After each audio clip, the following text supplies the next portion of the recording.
Hello, isang magandang umaga, tanghali, hapon, gabi sa inyong lahat. Anong oras man ninyo napapanood ang video ito? Tayo po mula itutuhay ng ating pong pagbasa para naman sa araw ng Lunes, July 1, 2024. Hahanguin natin ang mabuting balita sa Ebanghelyo ni San Mateo, Kabanatang 8, mga talatang 18 hanggang 22.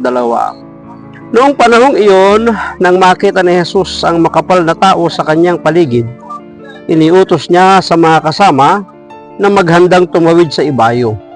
Nilapitan siya ng isang eskriba at sinabi sa kanya, "Guro, susunod po ako sa inyo saan man kayo pumaroon." Sumagot si Jesus, "May mga lungga ang mga asong gubat at may mga pugad ang mga ibon.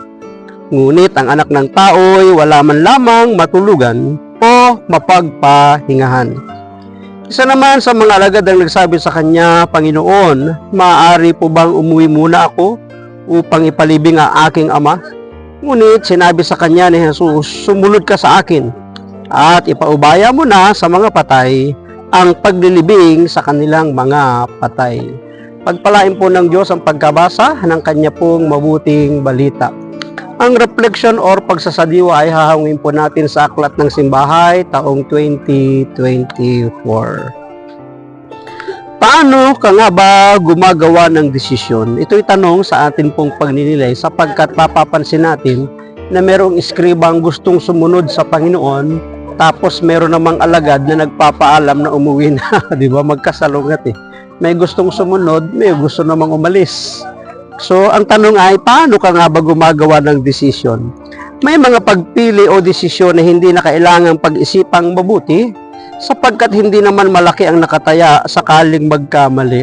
Ngunit may mga pagpapasya tayong ginagawa na kailangang pag-isipang mabuti sapagkat nakasalalay sa ating pagiging pasya ang magiging larawan ng ating magiging buhay o kaya ay magiging kinabukasan. Magiging maganda ba ang resulta nito? Magiging progresibo ba? Magiging kapaki-pakinabang ba? May mga madaling desisyon na panandalian lamang ang epekto nito, subalit may mga pagpapasya tayong ginagawa na ang epekto ay panghabang buhay. Kung kaya't kinakailangan talaga itong paglaanan ng panahon at masusing pag-aaral katulad ng pagpapari, pag-aasawa, pagpili ng kurso o propesyon kasi para tayong tudla niyan para tayong palaso na kung saan tayo tatama, saan tayo babagsak, yun ang ating magiging kapalaran. So napakahalaga ang pagpapasya, ang masusing pagpapasya at ang pinag-isipang desisyon. Hindi madali ang buhay na iniaalok ni Jesus sapagkat ito ay nangangahulugan ng pagtahak sa landas ng krus at pagpapakasakit. Hindi dapat maging bago sa karanasan ng isang alagad ang pagtahak sa mahirap na daan sapagkat ito rin naman ang daan na tinahak ni Jesus. Kung si Jesus ay nagdanas ng hirap, hindi malayo na ito ay maranasan din ng sinumang nagnanais sumunod sa Kanya. Kaya nga ang tanong ngayon ay, katulad ka ba nung iskribang gustong sumunod sa ating Panginoon? At katulad ka ba ng alagad na nakasunod na siya, ngunit nagpapaalam na siya uuwi muna? Ayan. So maaari may mga panahong mayroon talagang pagkakaiba na mga naglilingkod.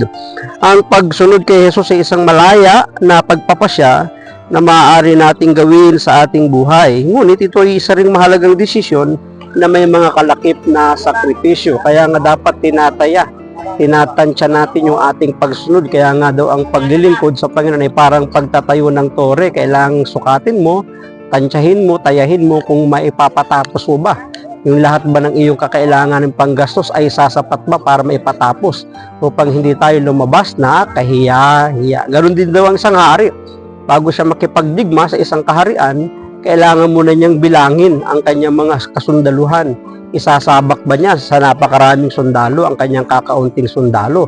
Baka siya'y matalo at mapahiya lamang. So ganon din ang pagsunod at paglilingkod sa ating Panginoon. Kailangan tatayahin natin. Kailangan titingnan din natin hanggang sa pagtatapos ba ng ating buhay ang ating paglilingkod sa Kanya.